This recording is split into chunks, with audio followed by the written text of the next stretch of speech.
That's fine shot. Put down the glasses there.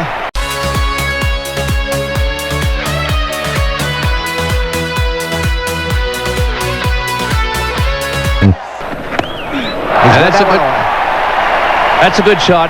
Very well played.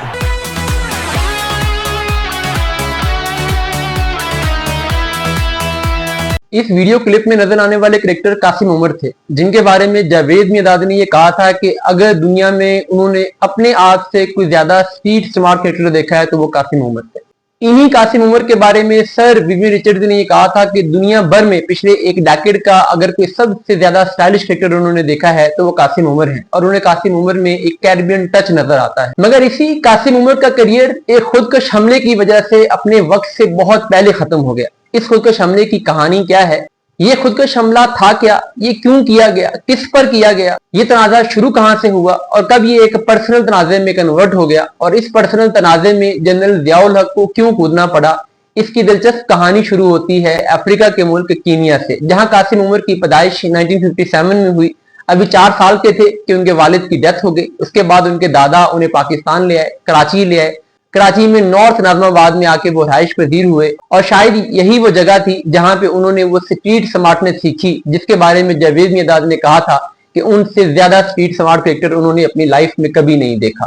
Qasim Umar ने अपने cricketing career का आगाज proper system से किया। अंडर 17 खेले, अंडर 19 खेले, क्लब क्रिकेट खेली, बाद में पाकिस्तान के लिए फर्स्ट क्लास क्रिकेट खेली, कायद-ए-आज़म ट्रॉफी खेली, और 1983 में फाइनली वो पाकिस्तान के स्क्वाड में उस टाइम शामिल हुए जब पाकिस्तान की टीम इंडिया के टूर के लिए जा रही थी। इसी टूर में उन्होंने अपना डेब्यू किया। डेब्यू पे कोई बड़ी इनिंग्स वो खेल नहीं सके, लेकिन जो उनकी असल तारुफ हुआ वो ऑस्ट्रेलिया के टूर में हुआ जब 1983 में पाकिस्तान की टीम ऑस्ट्रेलिया गई। 1983 की ऑस्ट्रेलिया एक लीथल ऑस्ट्रेलियन बॉलिंग अटैक के साथ खेल रही थी, जिसमें डेनिस लीली थे, जिसमें जेफ लॉसन थे, और जिसमें और भी 2-3 बड़े खतरनाक बॉलर थे। लेकिन उन्हीं डेनिस लीली और जेफ लॉसन के सामने कासिम उमर ने जिस तरीके से अपनी टेक्निक का, अपने टेम्परामेंट का और अपनी मेंटल स्टेबिलिटी का मुजाहरा किया वो कमाल था। पहले ही टूर में आप ऑस्ट्रेलिया जा रहे हो, ऑस्ट्रेलिया में खेल रहे हो और आप ऑस्ट्रेलिया को सेंचुरी मार देते हो, ये कोई छोटी बात नहीं थी। कासिम उमर ने इस सेंचुरी के जरिए से वर्ल्ड क्रिकेट में एक धमाकेदार एंट्री की थी। लेकिन कासिम उमर का करियर बड़े अजीब से जिग-जैग से गुजरा। वो एक बड़ी इनिंग्स खेलते और उसके बाद अगले कुछ मैचेस में वो बिल्कुल ठुस हो जाते। ऑस्ट्रेलिया वाली इस इनिंग्स के बाद जहां उनकी बहुत हाइप बनी, वहीं उस इनिंग्स के बाद अगली 11 इनिंग्स में वो कोई 100 स्कोर नहीं कर सके। ना सिर्फ कोई 100 स्कोर नहीं कर सके, बल्कि अगली 11 इनिंग्स में उन्होंने जस्ट एक 50 प्लस स्कोर किया।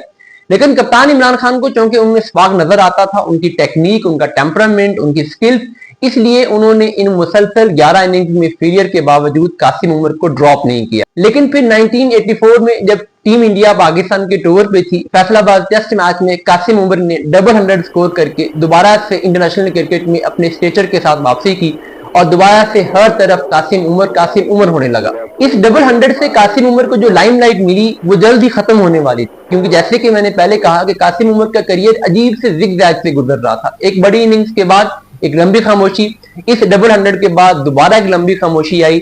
अगली 9 इनिंग्स में कासिम उमर दोबारा से कोई बड़ा स्कोर नहीं कर सके। लेकिन 1985 में जब पाकिस्तान की टीम न्यूजीलैंड का टूर कर रही थी, ड्यूरेंट टेस्ट मैच की दोनों इनिंग्स में कासिम उमर ने जबरदस्त बैटिंग की। 89 और 96 की इनिंग्स खेली एक ऐसी पिच पे, एक ऐसे ग्राउंड में जो कि लो स्कोरिंग ग्राउंड था, लो स्कोरिंग मैच था। इन 2 बड़ी 50s के जरिए जो कि ऑलमोस्ट 100 थी, कासिम उमर ने दोबारा से वर्ल्ड क्रिकेट को चौंका दिया।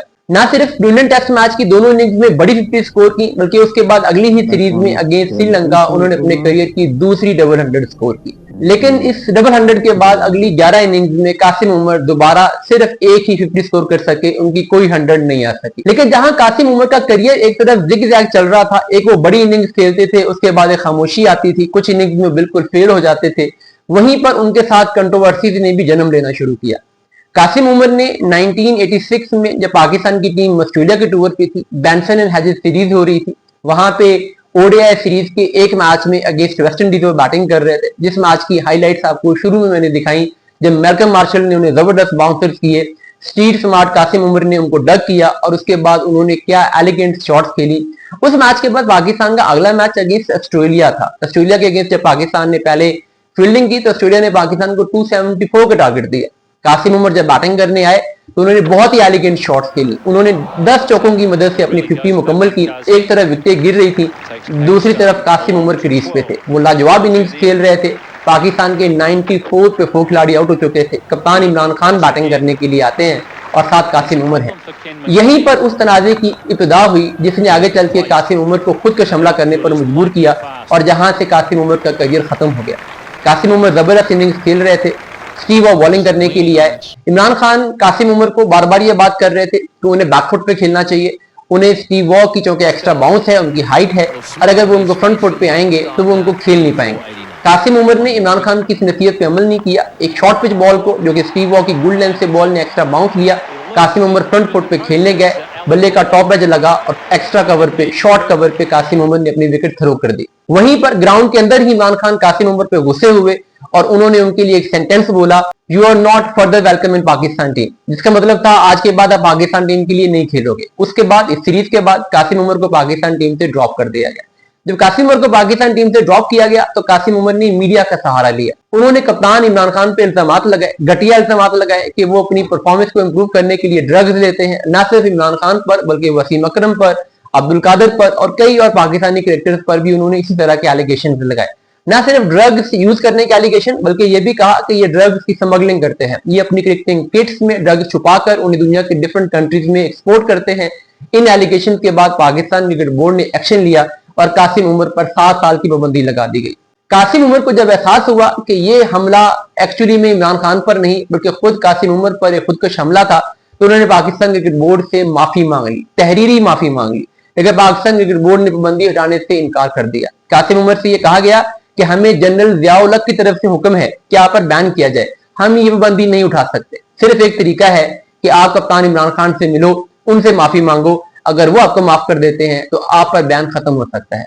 कासिम उमर ने किसी मिडिल मैन के जरिए से इमरान खान से राब्ता करने की कोशिश की, मादरत करने की कोशिश की, लेकिन वो राब्ता ज्यादा कामयाब हो नहीं सका। इमरान खान की तरफ से सर्द मोरी का मुजाहरा जब कासिम उमर ने देखा तो उन्हें एहसास हो गया कि अब पुलों के नीचे से पानी गुजर चुका है। तो एक ऐसा प्लेयर जिसके बारे में विव रिचर्ड्स और जवेद बिन आजाद जैसे लेजेंड जिसको इतना रेट कर रहे थे, जिसने अपने टेस्ट करियर के 22 टेस्ट मैचेस में 2 डबल 100 स्कोर कर दी थी, जिसने बैंसन एंड हैजेस सीरीज में ऑस्ट्रेलिया और वेस्ट इंडीज की फैंटी लगाई थी, अपनी पीक की ऑस्ट्रेलिया और वेस्ट इंडीज की, वो अपने डिसिप्लिन और आउटस्पोकन होने की वजह से, अननेसेसरी टॉक्स की वजह से पाकिस्तान टीम से बाहर हो गया। मामला सिर्फ इतना नहीं था कि वो कप्तान इमरान खान की एक बात उन्होंने नहीं मानी थी, पिछले कुछ अरसे में ये चीज मुसलसल हो रही थी। डिसिप्लिनरी मसाइल से इमरान खान जो गेम प्लान दे रहे थे, जो डिसिप्लिनरी कोड ऑफ कंडक्ट दे रहे थे, उसको कासिम उमर उस तरीके से फॉलो नहीं कर रहे थे। उनके ख्याल में इमरान खान बहुत ज्यादा सख्त कप्तान थे और उनकी सख्ती की वजह से टीम के अंदर एक घुटन का माहौल था और उस घुटन के माहौल के खिलाफ बगावत के तौर पे उन्होंने इमरान खान की बातें मानने से इनकार किया, जिसको बार बार देखने के बाद फाइनली कप्तान इमरान खान ने ये डिसीजन किया कि कासिम उमर अब नहीं खेलेंगे। प्लेयर जितना भी बड़ा हो, अगर वो इमरान खान के डिसिप्लिन में, उनकी पॉलिसी में, उनकी फिलॉसफी में फिट नहीं बैठेगा तो फिर वो पाकिस्तान टीम से बाहर होगा, चाहे वो माजिद खान हो या चाहे वो कासिम उमर हो। और शायद यही वो चीज थी जिसको कासिम उमर समझने में नाकाम रहे।